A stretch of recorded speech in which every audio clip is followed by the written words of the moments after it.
우리가 지난 시간에 우리는 이 신세계 질서의 짐승의 표와 차별금지법이 어떤 상관관계가 있는지 살펴봤습니다.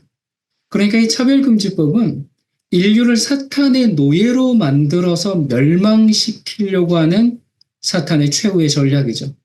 이 차별금지법 하나로 하나님을 어떻게 대적하고 있는지, 진리를 어떻게 무참히 짓밟아 버리고 있는지, 가정을 어떻게 파괴시키고 있는지 해외 여러 사례를 우리가 확인을 했습니다. 정말 상상 그 이상의 현실을 보면서 우리는 엄청난 충격을 받고 또 함께 마음 아파하면서 우리가 현실에 눈을 뜨게 되는 말 그대로 계몽되는 일이 있었죠. 여러분, 이 차별금지법은 세상 역사 끝에 일어나는 마지막 영적 전쟁입니다. 여기 뉴스 하나 볼까요? 여기 제목 보니까 신청만 하면 신분증 남녀 바꾼다.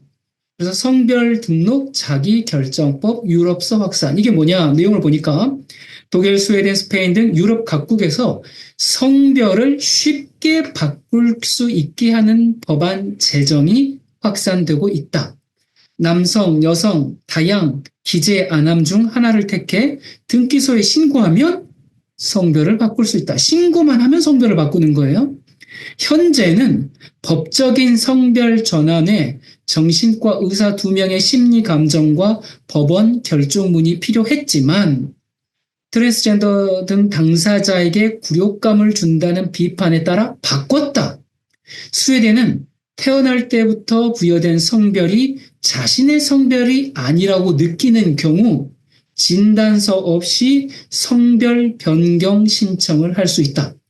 스페인도 16세 이상이면 의료 전문가 평가 없이 법적 성별을 변경할 수 있게 하는 법안을 지난해 2월 가결했다.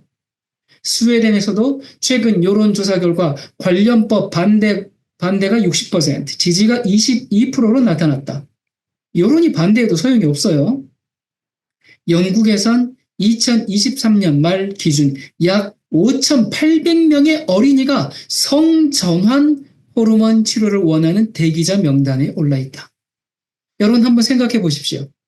한 나라에 우리나라 만약에 어린이들이 성전환 수술하겠다고 5명만 신청했어도 엄청난 문제가 될 텐데 한 나라에서 성전환 수술을 원하는 어린이들 숫자가 5,800명. 왜 이런 일이 벌어졌을까요? 3세 때부터 성전환을 유도하고 확산하는 국가 정책, 교육 정책이 그렇게 계속 펼쳐지기 때문에 어린이들이 자기가 어떤 성적 정체성을 어떻게 안다고 이렇게 성전환을 치료를 하겠다고 이렇게 나오는지 모르겠어요. 그러면서 이런 움직임은 WHO의 국제의학적 합의와 유엔의 인권 기준을 반영한다. 지난 시간에 말씀드렸듯이 이 WHO나 유엔은 신세계 질서 추진하는 그런 기구 중에 하나죠. 그러니까 인권이라는 명분으로 차별금지법 하나가 제정이 되면 그 후속 법안들이 줄줄이 시행됩니다. 아니 사실 이건 선후 관계가 있는 것도 아니에요. 이 젠더 이데올로기라는 큰 우산 아래 여러 가지 법들이 있는데 그 중에 하나가 이제 성별 전환법이죠. 그러니까 성별을 자기 마음대로 바꾸고 어린이들이 성전환을 할 수 있도록 정책적으로 국가가 유도합니다. 캐나다의 경우 어떻게 했습니까? 2세부터 성전환을 시술한 케이스도 발각이 되었죠. 다들 왜 그러는 거예요? 성전환 수술을 장려하면 자기에게 떨어지는 게 있어서 그래요? 본인들에게 무슨 유익이 있어서 정부가 나서서 그러는 걸까요? 아닙니다. 그들은 철저히 하나님을 반대하고 네오마르크시즘, 신공산주의를 세상에 실현하기 위해서 존재하는 그런 충성 집단이죠. 그러니까 젠더 이데올로기로 인간을 하나님의 손에서 떠나게 만들려는 그런 끈질긴 노력이고 그것이 신세계의 질서가 나아가는 방향입니다. 자, 그렇다면 젠더 이데올로기가 뭐냐?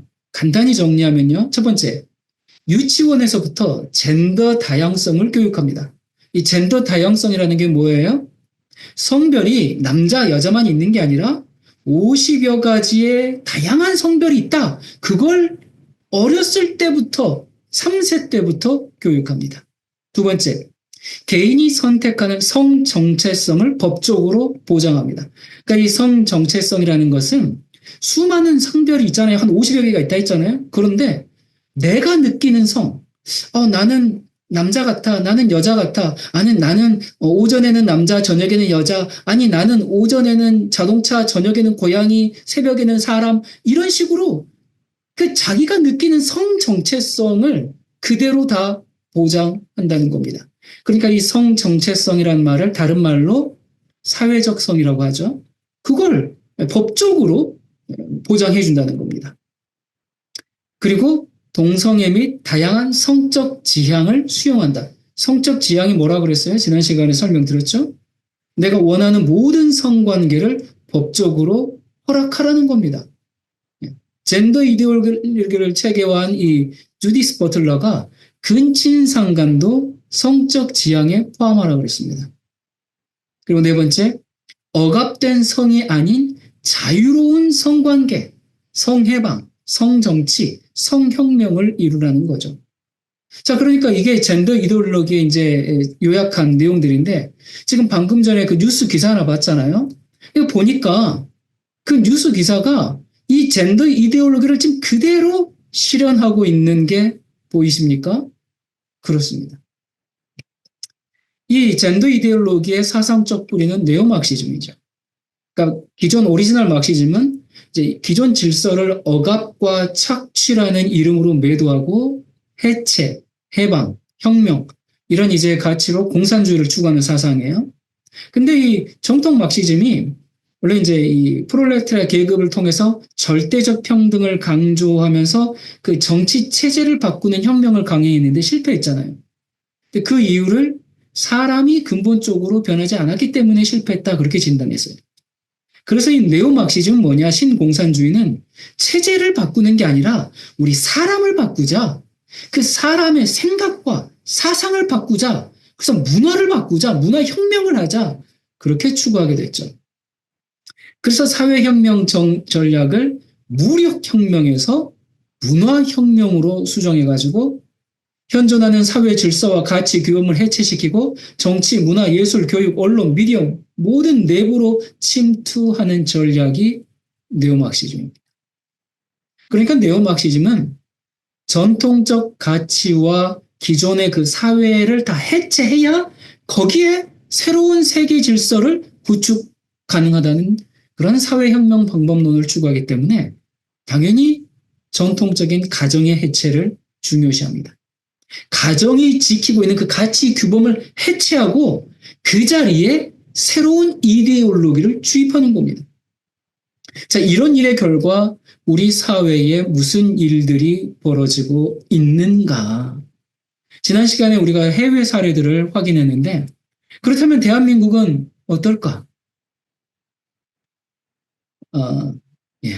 서울 강남의 목욕탕에 여장을 한 남성이 여탕에서 20분가량 몸을 담갔다가 일어나자 그의 몸을 본 주변 여성들이 놀라서 소리쳤습니다. 당시 현장에 있던 여성이 이제 인터뷰에서 주요 부위를 바가지로 가리고 있어서 다들 남자인 줄 몰랐다. 그렇게 이제 상황을 설명했거든요.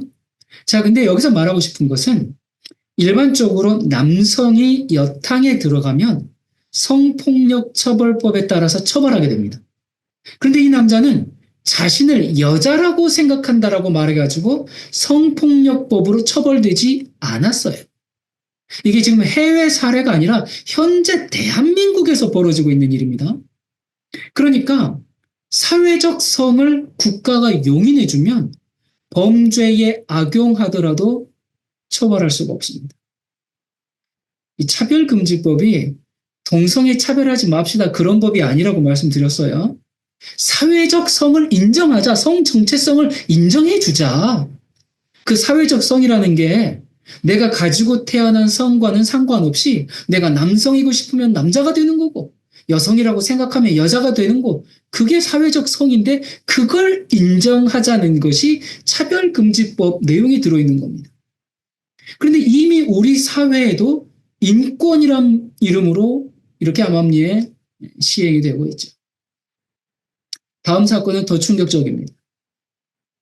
대구 달서구의 어린이집 원장과 교사의 자격이 취소되고 징역 8개월, 집행유예 2년형을 받았고 해당 어린이집은 평가 인증에서 가장 낮은 등급을 받아가지고 3년간 인건비 지원에서도 제한을 받게 됐습니다.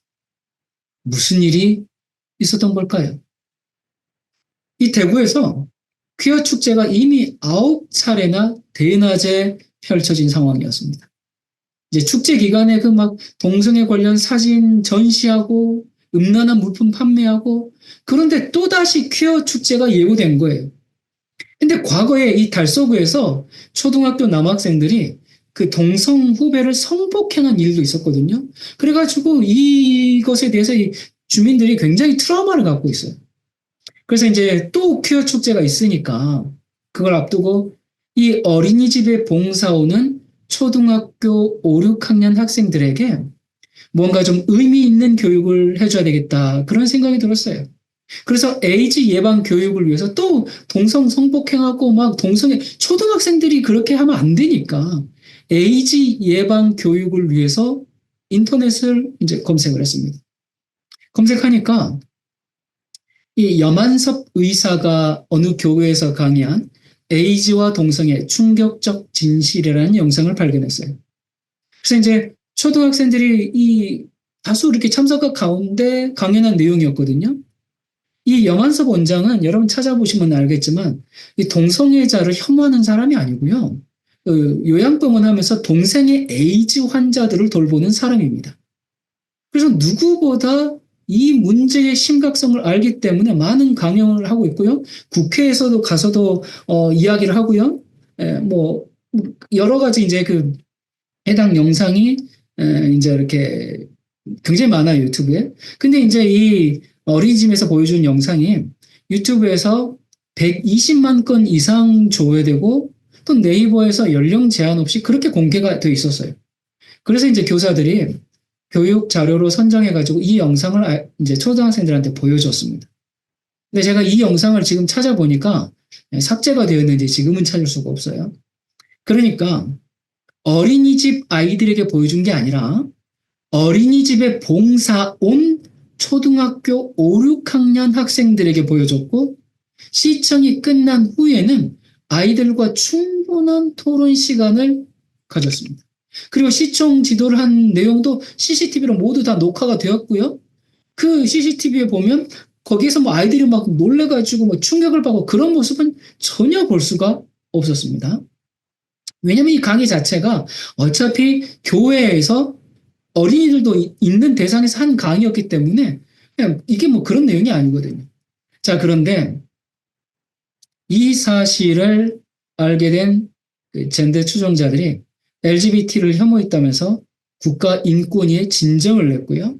결국 성소수자 혐오 영상을 시청케 한 아동학대 혐의를 적용해서 법적 처벌을 받게 됐습니다. 봉사활동을 인솔해간 초등학교 교사는 보직 해임을 당했고요.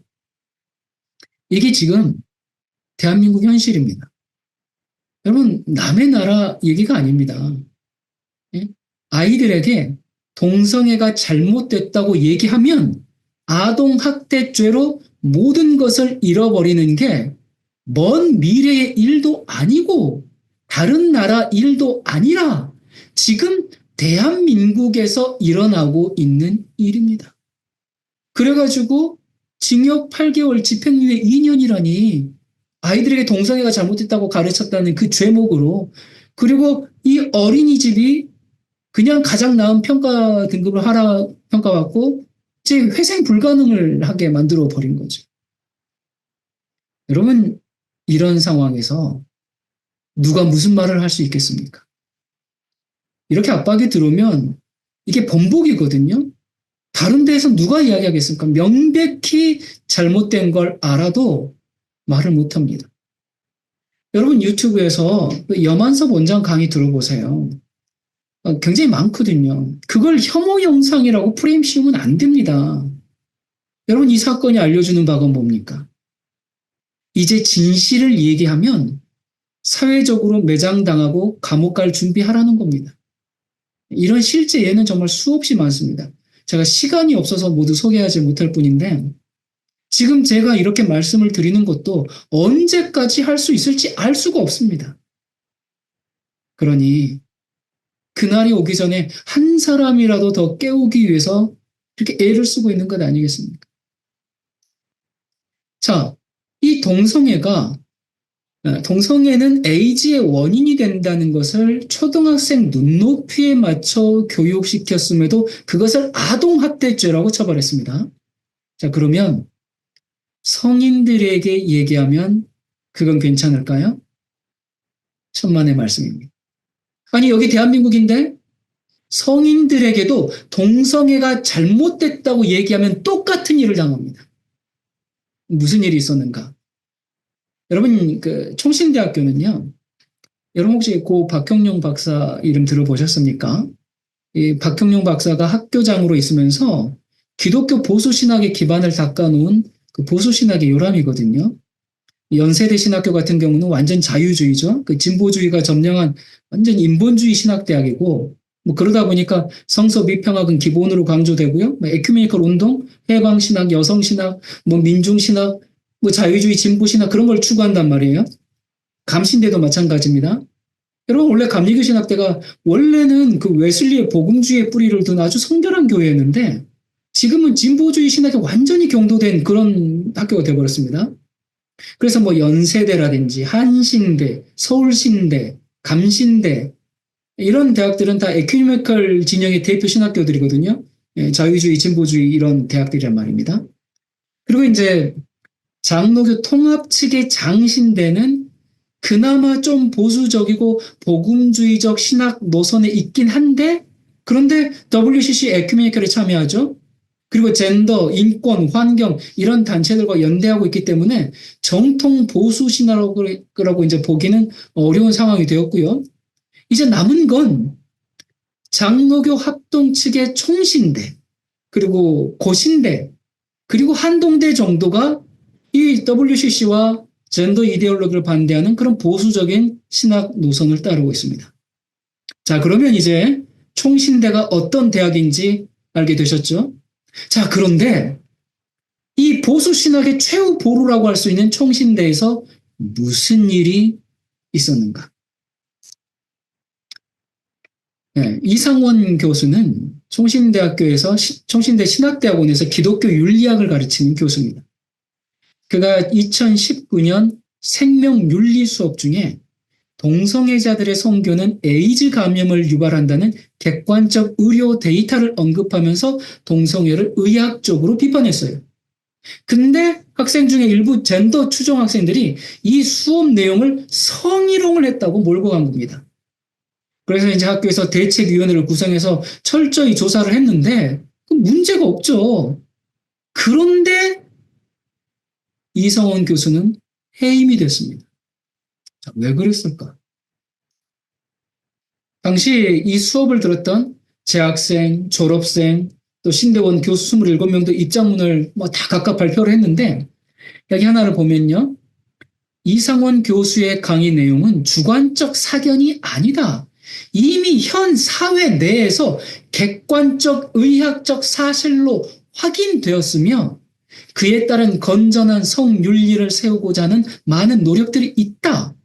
이를 성차별, 성희롱 발언으로 왜곡하는 것은 적절치 않으며 징계위원회의 일방적인 해임 통보는 납득할 수가 없다. 징계위원회가 정의하는 성희롱의 개념적 정의가 무엇인지 의심스럽다. 이상원 교수의 발언은 특정인을 겨냥한 발언도 불순한 의도에서 비롯된 발언도 아니었다.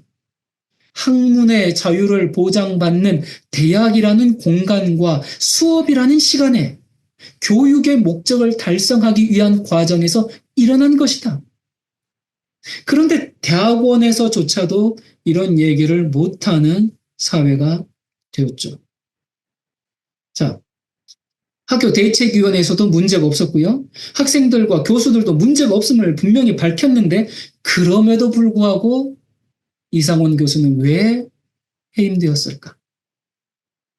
이재수 총장은 이렇게 말합니다. 안타깝고 유감스럽습니다. 총장 직권으로 해당 교수에 관한 건이 징계에 해당되지 않는다라는 보고를 하기도 했고 신대원 교수들과 함께 탄원서까지 썼지만 교육부의 압력을 이겨내기에는 역부족이었습니다. 그러니까 학생, 교수, 학교 측 모두 문제가 없는데 정부의 압력 때문에 어쩔 수 없이 해임했다는 것입니다. 이에 대해 이상원 교수는 말합니다. 정부가 입법하고자 전방위적으로 시도하고 있는 차별금지법의 독소 조항이 그대로 반영되었습니다. 차별금지법은 동성 간의 성관계에 관한 생물학적이고 의학적인 사실과 윤리적인 문제점을 지적하는 것을 원천 차단해버리는 거죠. 원천 차단하여 건전한 성윤리를 파괴하고 동성애를 조장하는 시도입니다. 그러니까 차별금지법이 뭐라는 거예요? 동성애자 차별하지 마세요. 그게 아니라니까요. 동성애가 잘못됐음을 의학적으로 지적해도 그 혐오 조장, 증오 범죄로 처벌받는 법입니다. 뭐 어디 광장에서 한 것도 아니고요. 뭐 불특정 다수에게 한 것도 아니고 대학이라는 공간에서 윤리 수업 시간에 한 얘기인데도 교수에서 잘리는 거예요. 의학적인 객관적 사실을 얘기해도 이처럼 처벌을 받는데 동성애가 잘못됐음을 성경적으로 얘기하면 어떻게 될까요? 그 사람은 극우 프레임 씌워져 가지고 처벌받는 거죠. 그러니까 동성애에 대해서 아무런 비판을 못하게 만드는 이 차별금지법이 결국 얻게 되는 결과가 뭐겠습니까? 동성애 확산입니다. 동성애만 확산하는 것이 아니라 성전환, 트랜스젠더의 양산입니다. 이 차별금지법이 통과된 해외 사례처럼 2세 아이가 성전환 수술을 받는 일이 대한민국에서도 충분히 일어날 수 있는 일입니다. 좀 전에 영국 같은 경우 5,800명의 어린이들이 성전환을 하려고 지금 대기 중이라는 일이 그게 이 나라에서도 일어날 수 있는 일이다 그 말입니다. 여러분 대학교는 그 어느 곳보다 표현의 자유가 보장되는 공간이고 학술적으로 자기 의사 표현을 자유롭게 말할 수 있는 그런 공간입니다. 그래서 반대 의견, 찬성 의견 그런 것들이 토론해야죠. 더군다나 대학에서 윤리를 가르치는 수업 중에 동성애가 의학적으로 많은 문제가 있다. 그걸 얘기하겠다고 해서 대학 교수를 해임한다는 이런 극단적인 결정이 내려지는 사회가 정상이라고 생각하십니까? 근데 이 사회가 이미 젠더 이데올로기에 점령당했기 때문에 그 초등학교 5, 6학년 학생들에게 동성애 그 영상 관련한 영상 보여줬다고 아동 학대로 징역형을 선고하고 대학 교수를 해임하고 이런 상식에 어긋나는 일이 지금 이 나라에서 버젓이 지금 일어나고 있습니다. 이 학문적 표현의 자유를 행사한 대학 교수가 해임당하는 마당에 일반 시민은 어떻게 되겠습니까? 대한민국 교육계 특별히 이미 진보 성향의 교육감들이 다 장악한 지 오래거든요. 여러분 교육감이라는 직책은요. 이 전국 시도 광역단체에 한 명씩 있는데 유치원, 초, 중, 고 모든 학교의 교육을 총괄하는 최고 책임자입니다. 그래서 이 교육감 선거 때 보면요.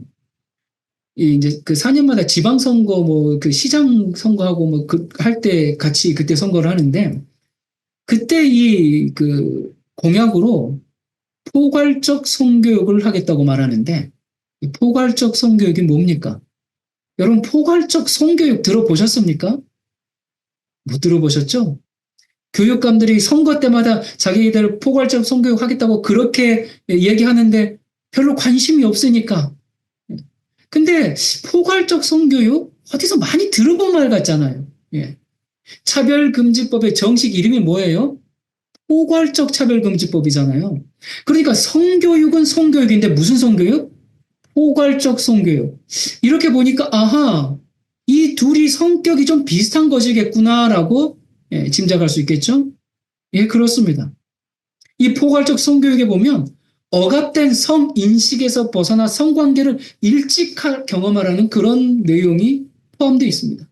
여러분 지금 이 포스터 보면 아이들을 대상으로 하는 포괄적 성교육입니다. 초등학생 아이들 대상입니다. 그런데 안전한 섹스, 즐거운 섹스 이런 식으로 가르쳐요. 이 포괄적 성교육의 핵심 개념들이 거의 다 섹슈얼리티, 성, 젠더 이런 내용들입니다. 이게 지금 포괄적 성교육이라는 건데 이 포괄적 성교육은 정리하면요. 뭘 가르치냐? 첫째, 유치원에서부터 젠더 다양성을 교육합니다. 두 번째, 개인이 선택하는 성 정체성을 법적으로 보장해주는 내용입니다. 세 번째, 동성애 및 다양한 성적 지향을 수용하는 겁니다. 네 번째, 억압된 성이 아니라 자유로운 성관계를 가르칩니다. 이거 가만 보니까 이거 어디서 많이 본 내용 아닙니까? 우리가 방금 전에 젠더 이데올로기 확인했잖아요. 젠더 이데올로기가 뭔가 확인했는데 그거랑 똑같은 내용이죠. 예. 포괄적 성교육을 정리하면 이렇게 정리가 됩니다. 이게 세계보건기구, 유네스코, 유엔 인권위 등에서 제시한 성교육인데 저는 말씀드렸지만 이런 국제기구들은 신세계 질서를 가져오기 위한 단체들이고 그들의 사상은 전부 뭐예요? 네오막시즘. 이걸 지금 다른 나라도 아닌 대한민국 유치원부터 교육하고 있습니다. 다른 나라는 아까 뉴스 기사 그리고 지난 시간에도 이미 우리가 충분히 봤고요. 아 그래 거기 다른 나라니까 우리는 뭐 괜찮지. 아닙니다. 여기 이미지에 보니까 한국에도 성고정관념을 타파하기 위한 혁신적인 교육 방식이 필요해. 그렇게 얘기를 하죠. 그럼 그 혁신적인 교육 방식이 뭔데? 성고정관념을 타파하기 위한 타파하기 위한 혁신적인 교육 방식이 뭐냐? 그 아래에 보면은 이렇게 되어 있습니다. 먼저 세계 최초 성교육 국가인 스웨덴을 방문했습니다. 그곳에선 생물학적 성뿐만 아니라 성 정체성, 성 지향성을 포함하는 포괄적 성교육을 시행하고 있었습니다. 그러니까 성 정체성과 성적 지향을 유치원부터 교육해야 한다 그러네요. 그러면서 스웨덴 사례를 얘기했는데 여러분 처음 본 뉴스에서 스웨덴에서 무슨 일이 있었습니까? 인권이라는 명분으로 신청만 하면 성별을 바꿀 수 있는 법을 통과시켰습니다. 그러면서 대한민국도 빨리 이렇게 하자고 전방위적으로 3세부터 초중고 대학에 이르기까지 공격하고 있습니다. 여러분 한번 생각해 보세요. 이걸 제정신으로 하고 있다고 생각하십니까? 온 세상이 미쳤죠. 뭐에 미쳤어요? 사탄이 만든 그 네오막시즘, 신공산주의 사상에 여러분 우리가 우리 자녀를 위한다면 이 나라의 미래를 위한다면 아니 내가 그리스도인이라면 교육감 선거 때 이런 공약을 내세우는 후보를 선택하지 말아야 하는데 포괄적 성교육이 뭔지 모르니까 그럼 반성경적인 교육 정책을 내세우는 사람들을 계속 뽑아주고 있는 현실이죠. 이 차별금지법에 대해서 잘 모르는 것처럼 사람들이 잘 모르는 것이 성평등입니다. 성평등하니까 좋은 말 같죠. 남녀평등 말하는 거 아니야? 거의 대부분이 그렇게 알고 있는데 그런데 그런 개념의 남녀평등은 양성평등이고요. 성평등은 전혀 다른 개념입니다. 성평등 역시 이 문화공산주의의 핵심 가치인데 여러분 양성평등은 뭡니까? 남자와 여자의 성별 차이, 신체적 차이가 있음에도 기회균등의 평등을 의미합니다. 그러니까 남자라는 이유만으로 여자라는 이유만으로 차별하지 말고 동일한 기회의 평등을 제공해야 한다는 겁니다. 자, 그러면 성평등은 뭡니까?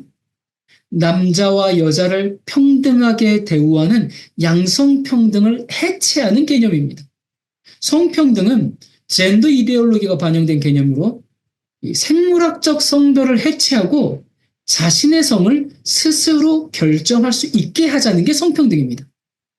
이 양성평등은 태어날 때부터 주어진 생물학적인 성별인 그 남성과 여성을 기반으로 합니다. 그러니까 양성평등이 말하는 성별은 변하지 않아요. 반면에 성평등은 임의로 선택하는 50개 이상의 성을 뜻합니다. 그 사회적 성이죠. 그래서 성평등이 말하는 성들은 자기가 살면서 수시로 바뀌어요. 이렇게 정했다고 해서 그걸로 고정이냐? 아니에요.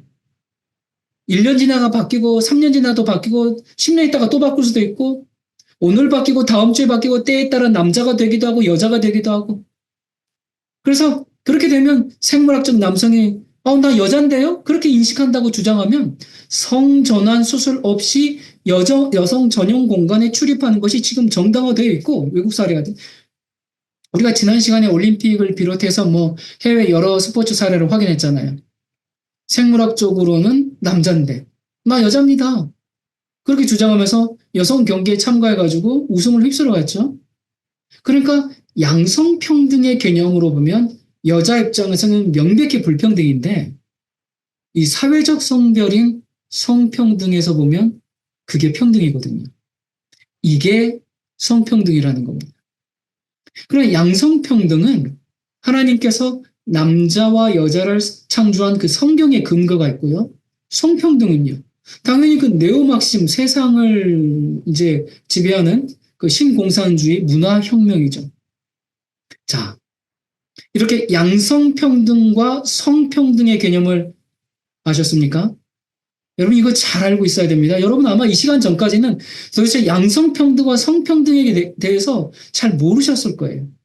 자, 그러면 성평등이 좋은 겁니까? 절대로 허락되어서는 안 되는 거죠. 여러분 동의하십니까? 예.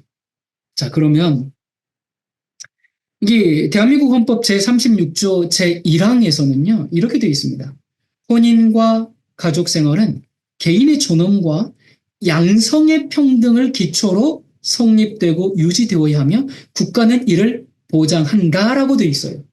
그러니까 헌법상 결혼은 남자와 여자 양성이 결혼하는 것이며 양성은 평등해야 한다라고 헌법이 규정하고 있습니다. 당연한 것이죠. 그러니까 같은 동성끼리의 결혼은 헌법상으로 보장이 안 돼요. 현재까지는. 혼인과 가정은 양성평등을 기초로 성립된다고 했기 때문에 자, 그런데 문재인 정부 당시에 성평등 조항을 신설하는 헌법 개정 절차가 진행됐습니다. 그러니까 헌법 제36조 1항의 양성평등을 성평등으로 대체해서 동성혼을 포함한 다양한 가족 제도의 도입과 제3의 성을 인정하는 대통령 발의 헌법 개헌안을 추진했습니다. 그리고 그 세부 내용에 보면 양성평등은 생물학적인 성별인 섹스를 의미하고 성평등은 사회적, 후천적 성인 젠더를 의미하며 성평등에는 트랜스젠더를 의미하는 성 정체성이 포함된다라고 명시되어 있어요. 자, 이게 지금 무슨 얘기입니까? 그러니까 헌법에서 양성평등을 삭제해버리고 성평등으로 바꿔버린다. 이 말은 곧 결혼이 더 이상 남녀의 결합이 아니어도 된다라는 그걸 헌법 개정을 시도했다는 말입니다. 뿐만 아니라 여기 아주 친절하게 사회적 성을 사람들이 못 알아들을까봐 후천적 성이라고 덧붙여줬어요. 그러니까 후천적 성, 그게 뭡니까? 내가 내 성을 스스로 결정하는 성 정체성, 그걸 포함한다라고 돼 있어요. 지금 이것을 그 사회적 성, 후천적 성, 성 정체성을 헌법 개정을 통해서 보장해 주겠다라고 헌법 개정안을 대통령 발의를 했었죠. 양성평등이 성평등으로 대체가 되고요. 후천적 성이 인정이 되면 계속 말씀드리지만 오늘은 남자고 내일은 여자고 그렇게 내가 내 성을 아무 때나 마음대로 바꿀 수 있게 법 제도가 바뀌는 겁니다. 이 법이 통과된 해외 사례들이 그래요. 아유, 설마 그렇겠어요? 아니, 설마 그렇겠어요? 하면서 근데 왜 이 법을 통과시키려고 그래요?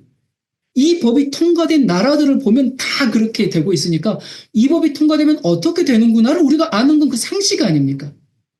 이런 문화혁명에 따라서 하나님께서 창조 당시에 인류에게 주신 가정제도는 해체되고 남녀 구분이 사라지는 것이 성평등한 사회입니다.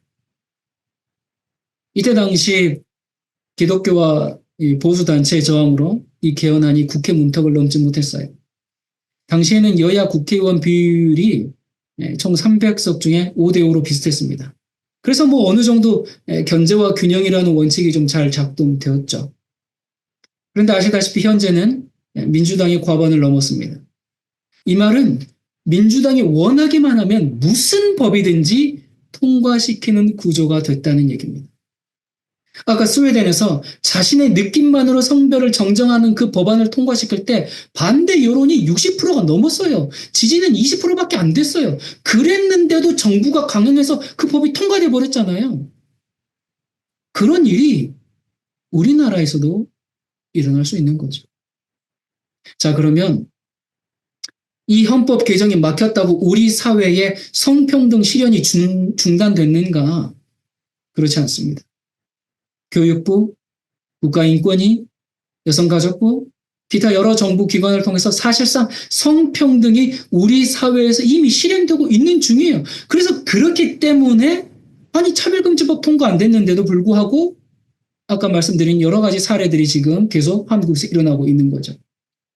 그래서 차별금지법 하나가 문제가 아니라 이 네오마크시즘을 추구하는 여러 법안들이 이미 우리 사회에서 시행되고 있는 겁니다. 이 서울시 조희연 교육감은 포괄적 성교육은 물론 성평등 교육을 강화하겠다 그랬어요.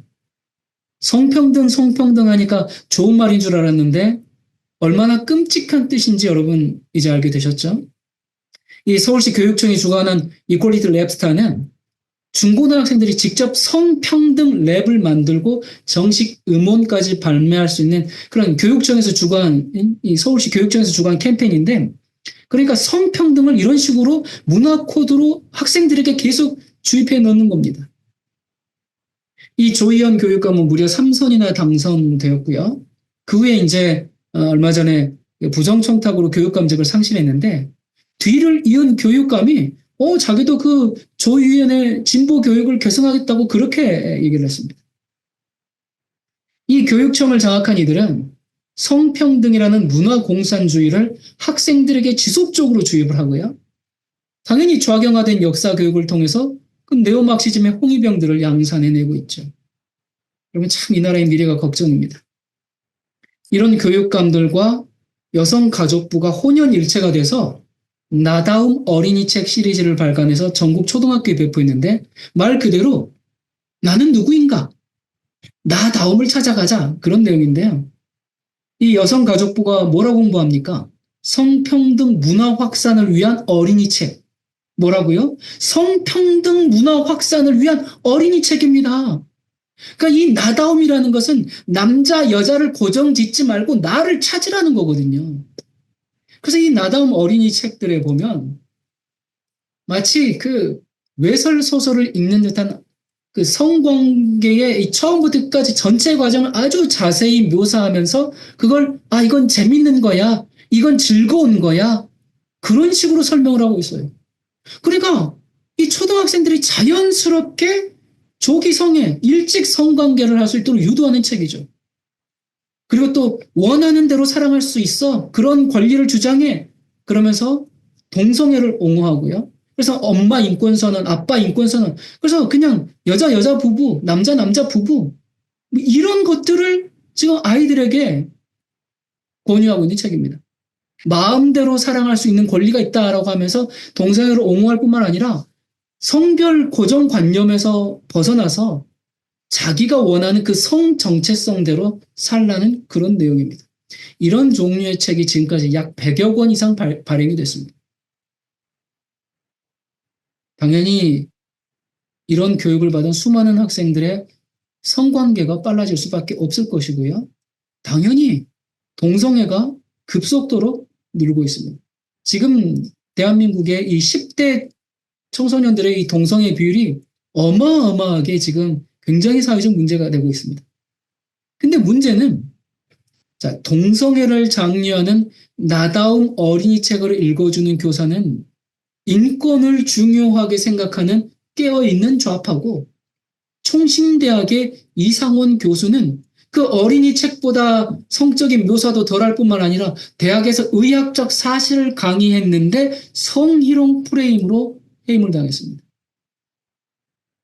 여러분, 지금 우리 사회가 어떻게 돌아가고 있는지 아시겠습니까? 우리가 나다움이 아니라 인간다움을 가르쳐야죠. 그들은 이러한 인권의식을 깨어있는 좌파다 그러면서 호도하는데, 여러분, 이런 부분에서는 깨어나지 말아야 됩니다. 정말 더 많은 아이들, 더 많은 청소년들, 더 많은 사람들이 이런 식으로 깨어날까 봐 정말 걱정입니다. 이런 상황에서 차별금지법이 실행되면 무슨 일이 있는가? 동성애를 권유하면서 동성행위를 묘사하면 인권교육이 되고요. 동성애가 잘못됐다고 하면서 동성행위를 묘사하면 처벌을 받는 겁니다. 이건 지금 현재 벌어지고 있는 일입니다. 이건 유치원부터 초중고 대학까지 예외가 없고요. 사립대학이라고 할지라도 교육부의 정책을 따르지 않을 수가 없습니다. 총신대는 기독교 사립대학입니다.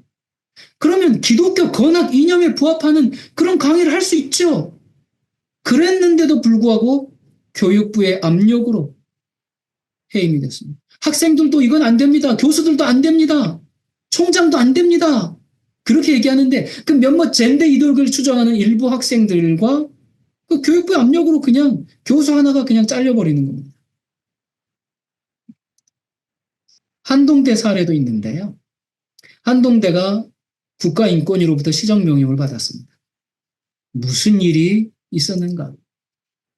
한동대 인권동아리 이틀꽃은 인권과 페미니즘, 성소수자 권리를 위해 모인 학교에서 인가해 주지 않은 비인가 동아리입니다. 학교에서 이런 동아리를 인가해 줄 수가 없죠. 기독교 학교이기 때문에.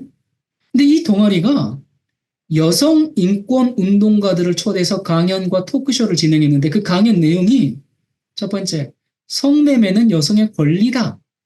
나는 한동대 학생과 폴리아모리 다자성의 관계로 살고 있다. 폴리아모리는 여러 남녀가 동거하면서 서로 연인 관계를 갖는 다자성애를 말합니다. 나는 창녀다. 억압된 성윤리에서 벗어나야 한다. 동성애 합법화를 속히 실현해야 한다. 여러분, 한동대는요, 기독교 이념으로 설립된 대학입니다. 앞서 말씀드렸듯이 그나마 총신대와 함께 보수적인 가치를 지키려는 그런 복음주의 대학입니다. 그런데 이 대학에서 이런 강연회를 하면 안 되잖아요. 그래서 학교 측은 강연 전부터 이건 대학의 정체성과 맞지 않기 때문에 집회를 허락하지 않는다고 분명히 경고를 했어요. 근데 학생 측은 학문의 자유를 주장하면서 학교의 경고를 무시하고 강행했습니다. 그래서 강연을 강행한 학생이 무기정학을 받았어요. 자, 이렇게 정리되는 게 마땅하잖아요. 이거 당연한 거 아닙니까? 근데 무슨 일이 있었는가? 징계를 받은 학생들이 인권위에 진정서를 제출했습니다. 그리고 시민단체와 전국 여성단체가 모여서 시위를 했어요. 저는 도대체 무슨 여성단체길래 스스로를 창녀라고 말하는 것을 옹호하는지 이해가 되지 않아요. 여러분, 이 여성단체는 진짜 여성을 위한 단체가 아니라 그 네오마크시즘 확산을 위한 홍위병들이라는 것을 우리가 쉽게 알 수 있죠. 자, 그래서 한동대 문제는 결국 어떻게 됐습니까? 기사를 보니까 국가인권위원회는 학내에서 성소수자 강연회를 열었다는 이유로 담당 학생에게 징계 처분을 내린 한동대에 징계 취소를 권고했다.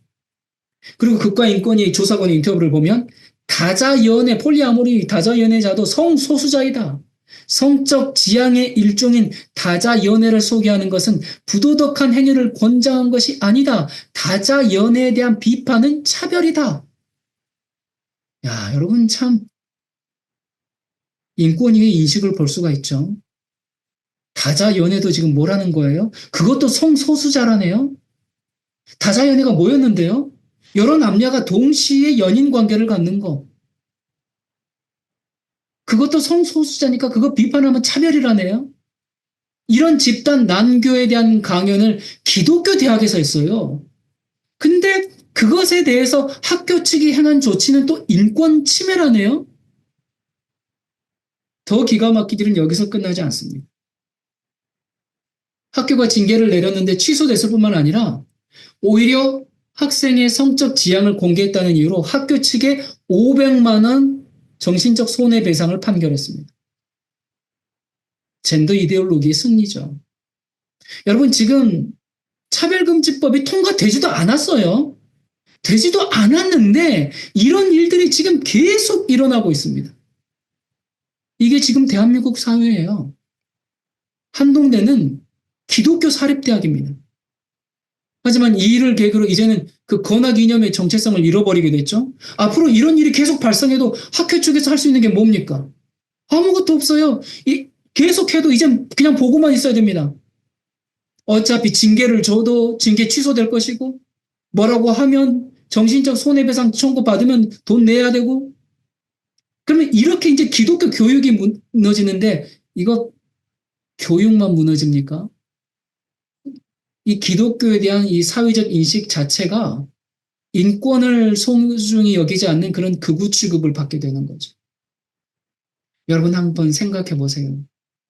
건학 이념이 명백한 기독교 사립대학도 이 지경인데 일반적인 초, 중, 고 대학에서는 거기서 벌어지고 있는 일들이 어느 정도인지는 가늠조차 되지가 않습니다.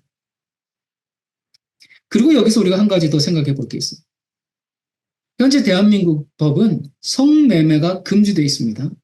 일부 다처, 일처다부 같은 중언도 금지되어 있기 때문에 한동대에서 강의했던 내용들 스스로를 창녀라고 얘기하면서 성매매, 동성애, 폴리아모리 이런 거 해도 된다. 이거 모두 다 현행법에 위반하는 말들이에요. 그런데 이런 주장에 대한 징계는 인권 침해라고 하면서 오히려 국가 인권위와 행정 권력이 강력히 보호를 해줍니다.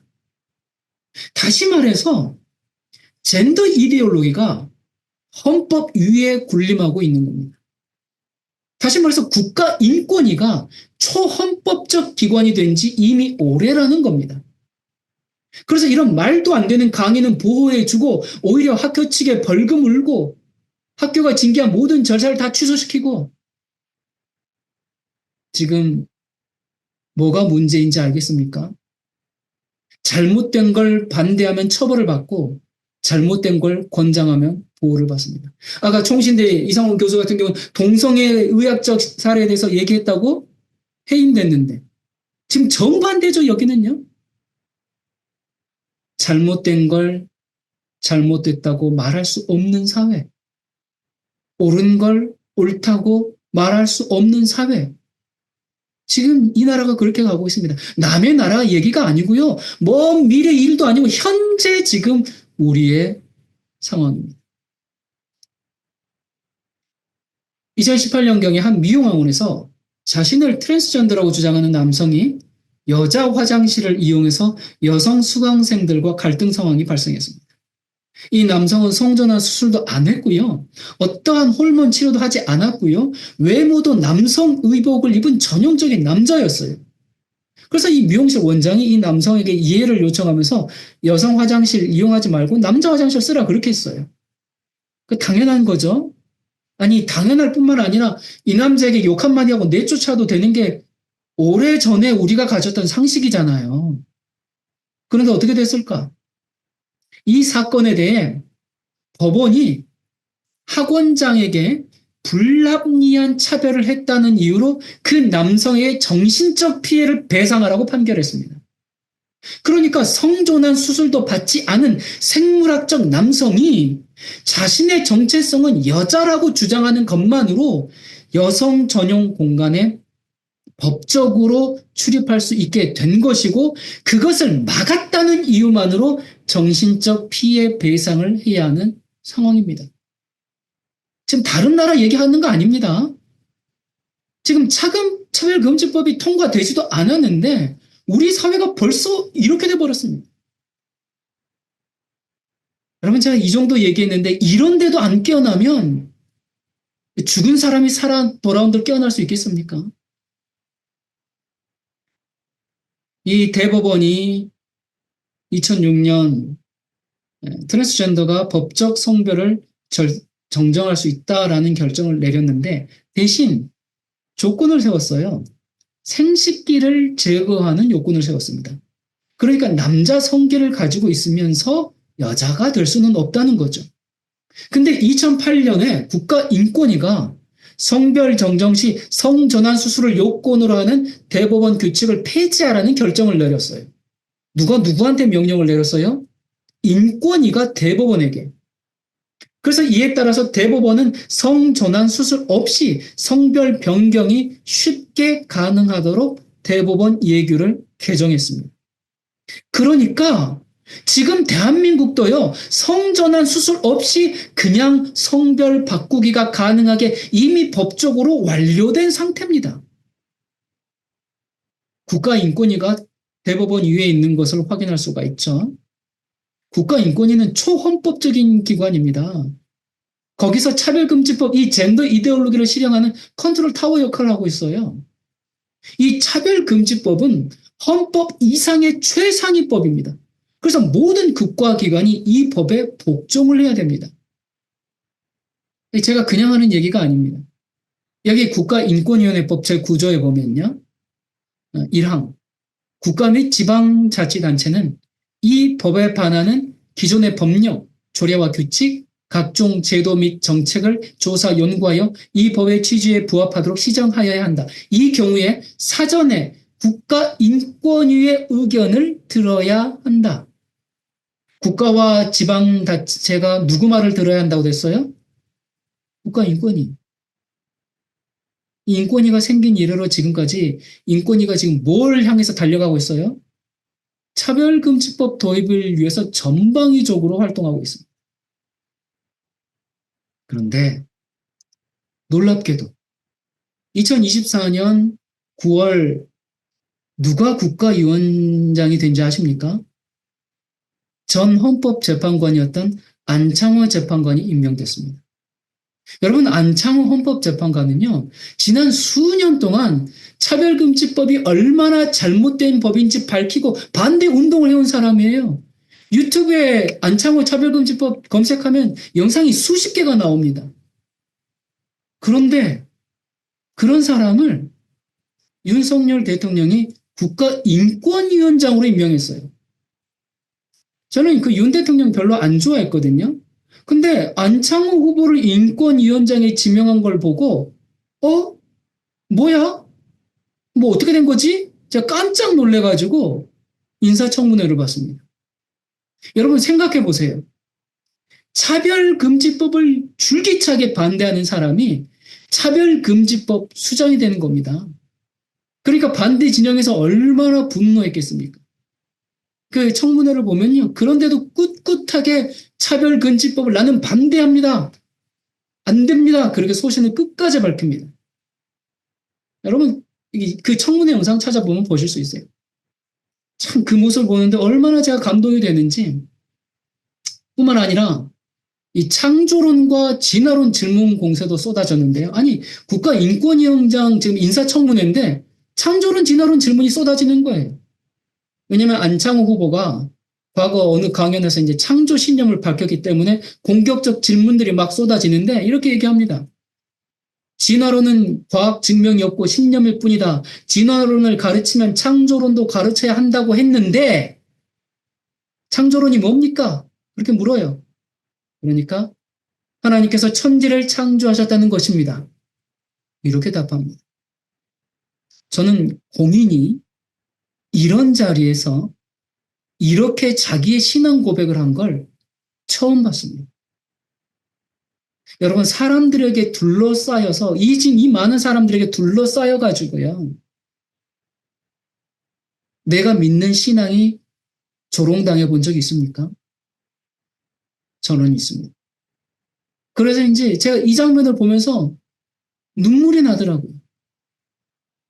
여러분 복음을 전하는 사람이라면 그런 경험이 좀 필요한 것 같습니다. 그때 많은 생각을 하게 됩니다. 내가 이 수모를 겪을 만큼 이 진리가 소중한 것인가? 내가 이렇게 모욕을 당해도 이 진리는 지킬 만한 가치가 있는 것인가? 여러분 중에도 그런 경험을 하신 분들이 많을 거예요. 저희 교회 오신 분들은 그런 경험을 하고 오신 분들이 많잖아요. 네. 최근에 구원파에서 오신 형제님도 아내에게 그냥 편안하게 여보, 우리 교회에서 믿는 그 구원론 이거 아닌 것 같아. 그렇게 말 끝내자마자 자녀들이 있는 앞에서 갑자기 아내가 뺨을 때렸다는 얘기를 들었습니다. 전혀 그런 아내가 아닌데 뺨을 때린 사실보다 그 처음 보는 아내의 모습에 더 놀랐어요, 이분이.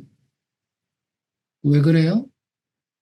진리에 대한 사탄의 분노는 상식과 상상을 초월하거든요. 이 청문회 때 어느 의원이 안창호 후보를 향해서 보수 기독교 탈레반주의자라고 그렇게 얘기를 합니다. 여러분, 제가 지난 시간에 노르웨이의 보드나리오 부부 얘기를 해드렸죠. 정부에서 생후 3개월 된 아이부터 9살까지 모두 빼앗아가면서 그 이유를 뭐라 그랬어요? 죄를 지으면 하나님이 벌하신다는 가정교육은 기독교 근본주의자다. 근본주의 교육은 아이들 발달에 방해가 되기 때문에 정부에서 데려간다. 그게 이유였어요. 여기서 사용된 근본주의라는 말은 이슬람 테러리스트 치과 같은 그런 의미라고 제가 말씀드렸습니다. 그러니까 기독교 교육을 하는 가정은 탈레반이고 그런 가정이기 때문에 탈레반에게서 자녀들 빼앗아가는 건 정당하다는 게 국가의 논리입니다. 자, 그런데 그 똑같은 말을 하고 있는 거죠. 성경적 신념을 가지고 있는 사람은 탈레반이라는 겁니다. 여러분, 기독교에 대한 사탄의 적개심을 보십니까? 여러분도 성경적 가치를 지키려고 하면요, 이 사회로부터, 국가로부터, 사람들로부터 기독교 탈레반, 그런 얘기를 듣고 각종 불이익을 받을 수 있는 겁니다. 이런 식으로 기독교인들에게 언어 프레임을 씌우고요, 때가 되면 탈레반 척결이라는 구호가 등장할지도 모릅니다. 지금 하고 있는 극우몰이가 그런 거고요. 그런데 제가 이 청문회를 보다가 청문회 때 이 사람이 자기도 기독교인이라는 거예요. 제가 그 얘기 듣고 또 한 번 놀랐습니다. 그래서 뭐야 이 사람? 도대체 어느 교회 다니는데, 그래서 처음에는 어느 교회 다니는지 궁금해서 찾아봤는데 더 놀라운 건요, 이 사람이 신학대학을 나와가지고 목회학 석사까지 갖고 전도사도 했던 사람입니다.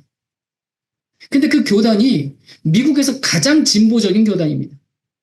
그러다 보니까 당연히 성서 위평학 수용하고요, 성경의 역사적 사실성 부인하는 거고요, 성경을 하나님의 말씀이 아닌 인간의 고전 문학으로 취급하고요, 창조, 부활, 기적, 재림 등 이런 교리들 부인하고요, 당연히 성소수자 문제라든지 이런 것들을 수용하는 자유주의 신학을 따르는 학교예요. 이 안창호 후보에게 당신은 기독교 탈레반주의자라고 했던 이 사람도 기독교인입니다. 그럼 여기에 이제 두 종류의 기독교인이 있죠. 지금 이 말씀을 듣는 여러분은 어떤 기독교인이세요? 이 사람도 분명 어느 교회인가 다니겠죠? 그럼 그 교회가 어떤 교회일지 아시겠죠?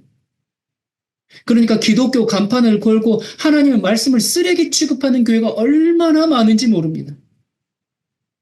지금도 그렇고 앞으로도 그렇고 누가 하나님의 백성을 가장 앞장서서 박해할 것인가? 믿는다고 말하는 사람입니다. 믿는다고 말하는 이 사람이 나도 기독교인인데 하면서 당신은 기독교 보수 탈레반주의자입니다 라고 얘기를 해요.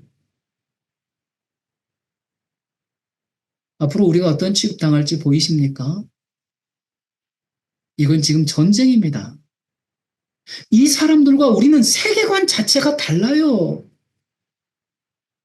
그들이 회심하고 돌아오지 않는 한 우리는 그들과 함께 할 수도 없고 지지할 수도 없어요.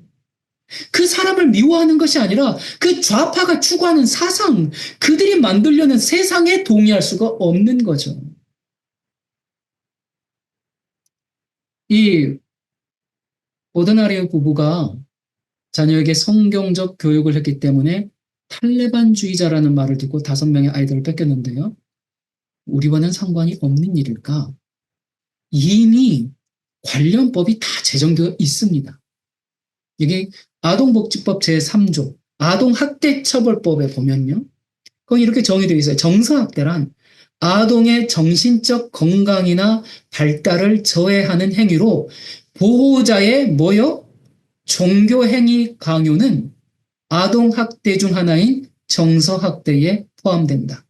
종교행위 강요는 아동이 원하지 않는 종교 활동에 참여하도록 강제하거나 종교적 이유로 심리적 압박을 주는 행위를 말한다. 때린 것도 아니에요. 아동학대가. 그냥 종교 이유로 심리적 압박을 주는 행위도 아동학대다. 그러니까 아침에 교회 가라고 깨우는 것도 뭐가 될 수가 있어요? 아동학대예요. 그리고 이렇게 하면요. 5년 이하의 징역 또는 3천만 원 이하의 벌금이라고 소개되어 있습니다. 그리고 주변에서 신고하지 않으면, 알면서도 신고하지 않으면 신고하지 않은 사람에게도 3년 이하의 징역 또는 3천만 원 이하의 벌금.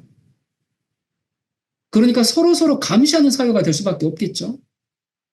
그래서 교육부가 이런 내용에 대해서 신고 의무자 교직원 연수를 실시하라고 전국 학교에 공문을 보냈어요. 무슨 얘기예요? 선생님들에게 너네 학생들 잘 감시하고 그래서 혹시나 부모 중에 그런 부모가 있으면 신고하라는 겁니다. 그러니까 이미 젠더 이데올로기와 충돌하는 그런 성경적 가치관으로 가정교육을 하면 범죄자, 탈레반주의자로 취급되는 법적 규정은 이미 다 마련이 되어 있어요. 캐나다 호글랜드 사례에서 보았듯이 자녀의 성전환을 반대한 아버지가 아동학대, 가정폭력범으로 감옥에 갔습니다. 그게 남일이 아닐 수 있는 겁니다. 한국도 유치원에서부터 인권교육을 통해서 부모와 교사를 신고하라는 교육이 이루어진 지 오래입니다. 그런 인권교육을 받아온 아이들이 동성애와 성전환을 반대하는 부모, 신앙을 권유하는 부모를 아동학대 가해자로 몰아세울 수 있거든요. 교회 가기 싫은데 아침에 자꾸 교회 가라고 깨우면 나 자꾸 깨우면 아동학대를 신고할 거예요.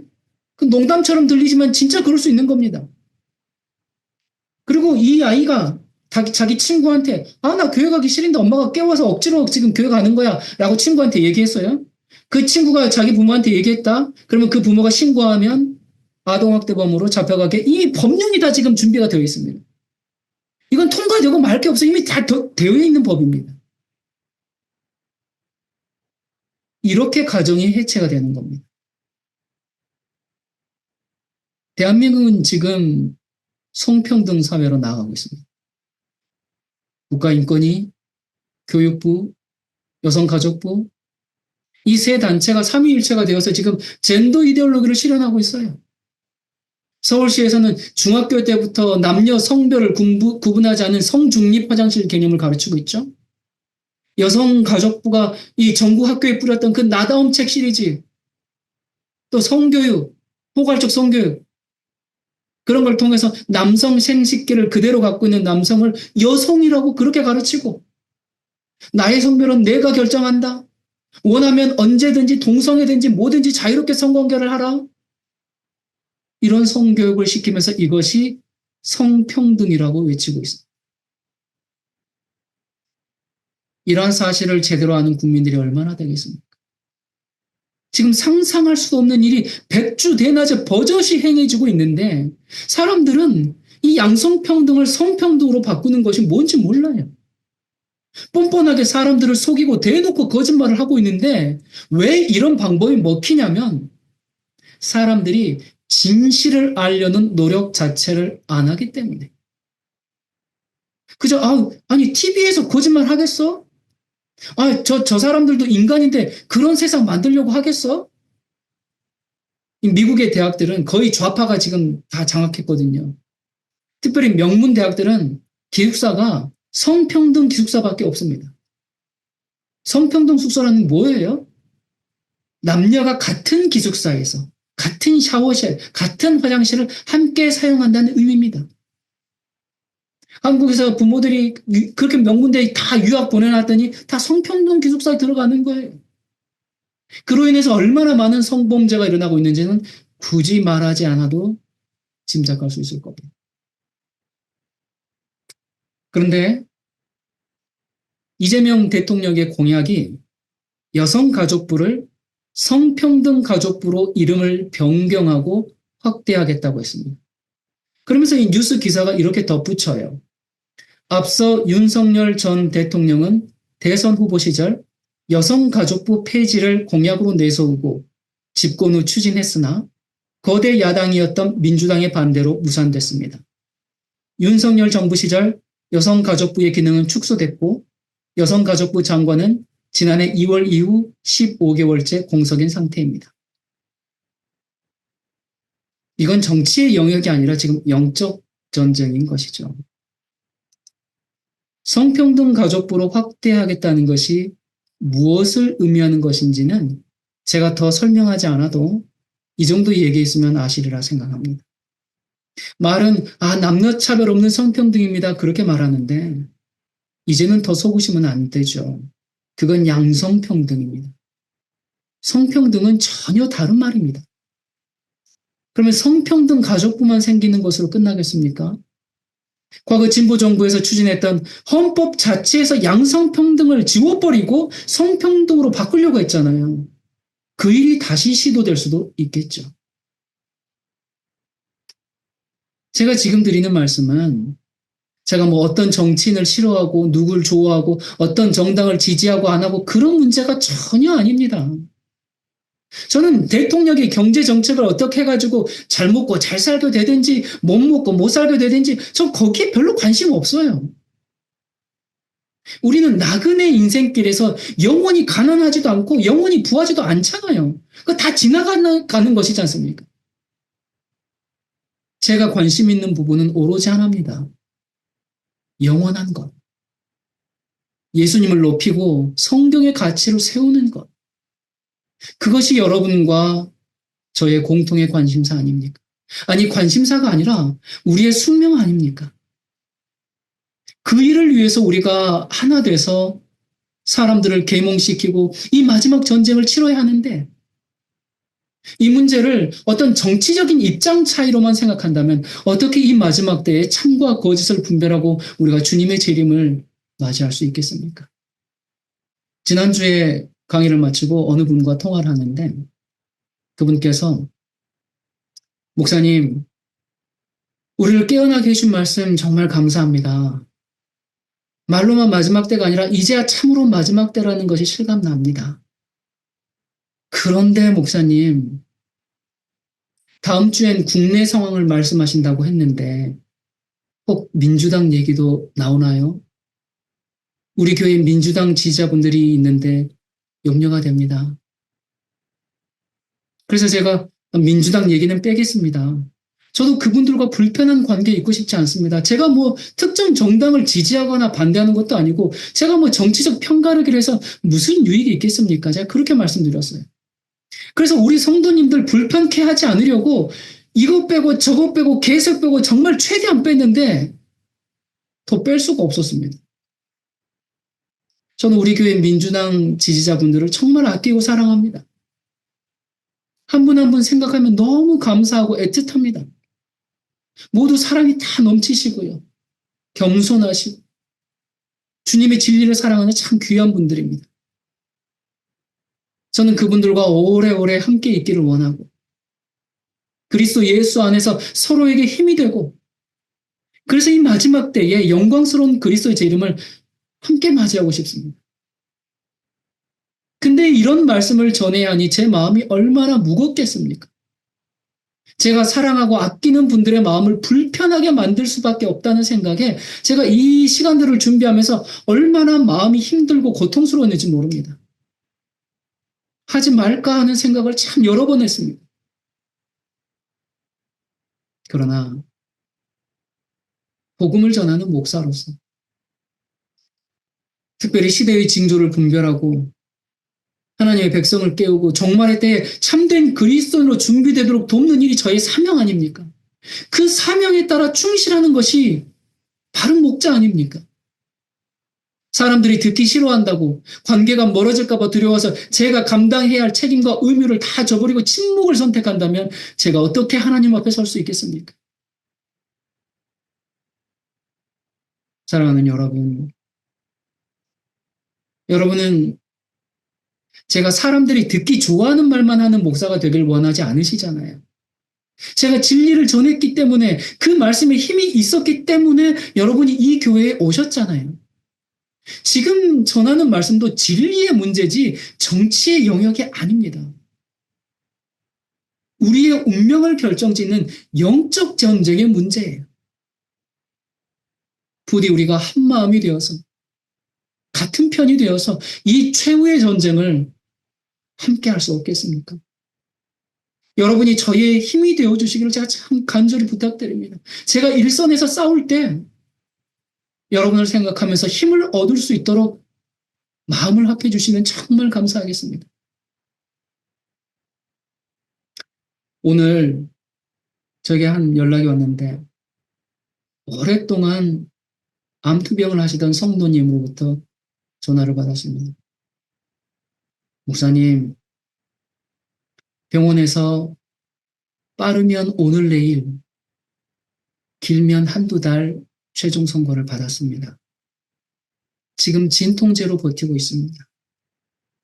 저의 장례 예식을 부탁합니다. 이제 하나님 품으로 갈 때가 됐네요. 하나님께 감사합니다. 그런 연락이 왔습니다. 오늘 제가 강의 때문에 찾아뵙지 못했는데 내일 병원에 가보려고 합니다.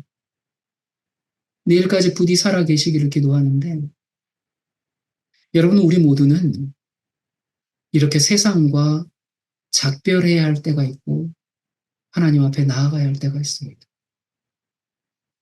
이러한 때에 우리가 세상의 정치 때문에 우리의 마음이 나뉘지 말고 오로지 하나님의 진리로 하나가 됩시다. 제가 지난 2주에 걸쳐서 차별금지법에 대해서 말씀드렸는데 사실 꼭 전해야 하는 내용이 10분의 1도 못했습니다. 그래서 한 번만 더 다루도록 하겠습니다. 다음 주에는 왜 전 세계가 이렇게 똑같은 법을 시행하는지, 누가 언제 이걸 시작했는지, 사탄이 어떻게 적그리스도 활동을 하고 있는지 좀 살펴보려고 합니다. 어떤 분들은 왜 자꾸 이런 얘기를 하냐 그렇게 생각하실 수도 있습니다.